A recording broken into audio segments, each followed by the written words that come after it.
kenceng ya bang. Oke. Ya. Satu, dua, tiga.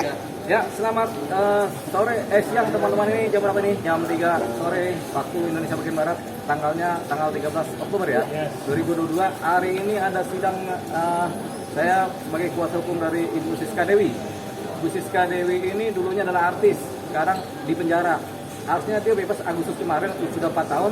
Ternyata ditahan lagi oleh pihak kejaksaan dalam rangka adanya dugaan tindak pidana undang-undang ITE lagi, yaitu email Siska Dewi 45@yahoo.com yang kemudian katanya dia rubah emailnya, dia disita oleh kejaksaan, kemudian dia rubah, ya katanya ada perubahan oleh mereka pada saat email itu sedang disita.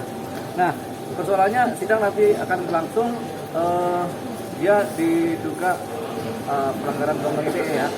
Nah, yang jadi persoalan, email tersebut oleh pihak kasasi, oleh putusan kasasi Mahkamah Agung itu sudah dimusnahkan sebagai barang bukti yang sudah tidak boleh dipergunakan lagi. Sejak 2019 melalui putusan Mahkamah Agung tidak boleh dipergunakan lagi, dan email tersebut harus dimusnahkan, dirampas oleh negara dan dimusnahkan. Artinya apa? Email tersebut sekarang sudah nggak kepake, sudah hilang, sudah tidak bisa dijadikan barang bukti. Nah, persoalannya sidang nanti adalah sidang mengenai dugaan perubahan password dari email tersebut, jadi masa lalu ya. Nah, apakah bisa email yang sudah kemudian dirampas dan sudah dimusnahkan ini bisa dijadikan barang bukti kembali oleh pihak jaksa? Yang kita nanti pertanyakan ini kan.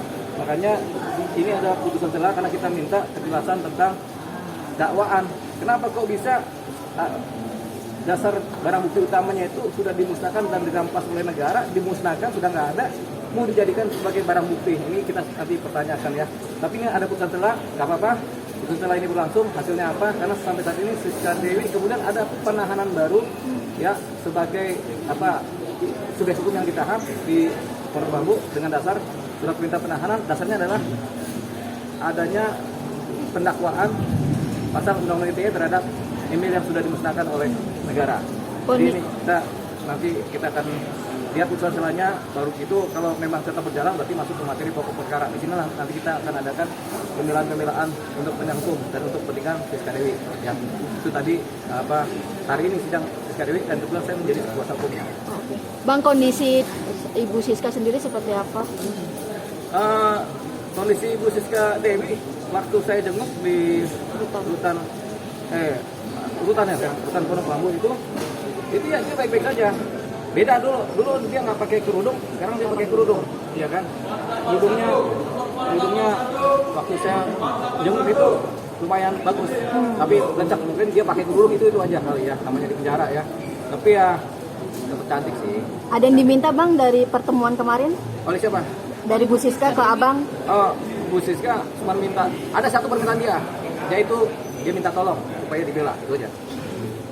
Jadi kita dalam posisi menolong beliau ya.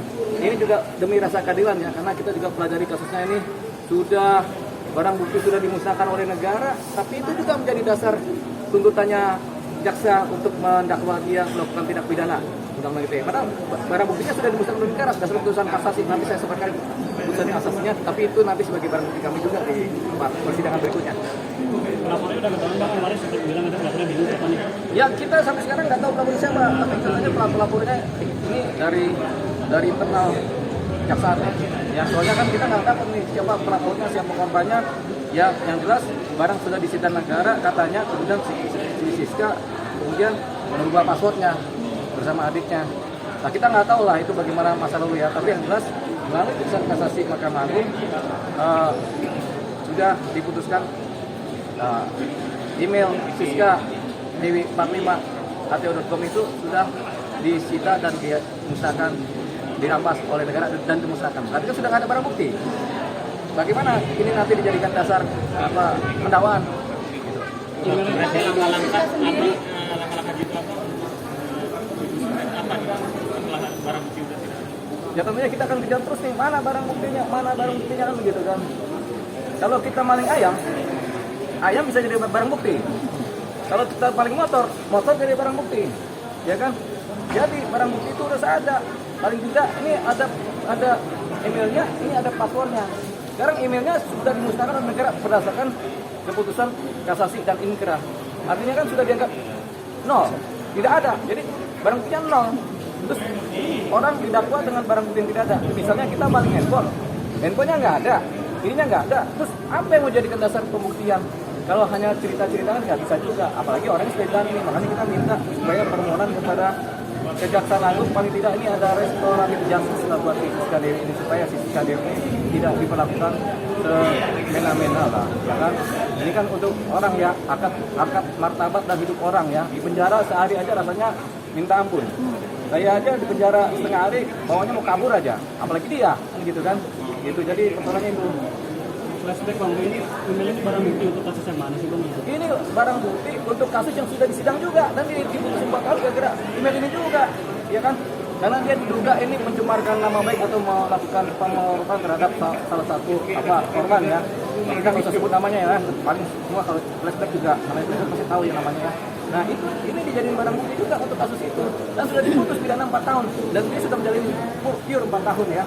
Nah, tapi kemudian email ini juga yang barang bukti sudah dimusnahkan ini dipakai juga sebagai dasar untuk melakukan gugatan pidana, mendakwa dia katanya melanggar undang-undang ITE lagi. Nah makanya ini yang paling penting itu restorasi restoratif justice mari tinggal ini ya, capek soalnya ya. Oke, lanjut. Aman. Aman, Bang. Oke, terima kasih ya.